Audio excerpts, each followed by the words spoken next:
ঘোড়ার জন্য বসে থেকে থেকে একটি পুরুষ ঘোড়া বুড়ো হয়ে যায়।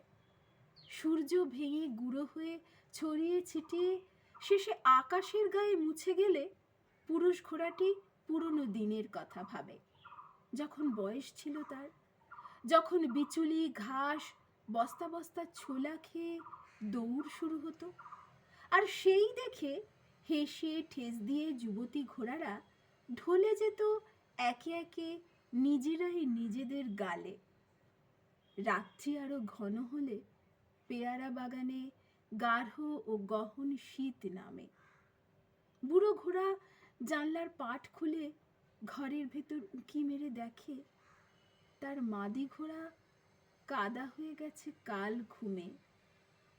জীবন শুধুই কাদা কাদা, এই বলে বুড়ো ঘোড়া আকাশে চাঁদের দিকে ছোটে।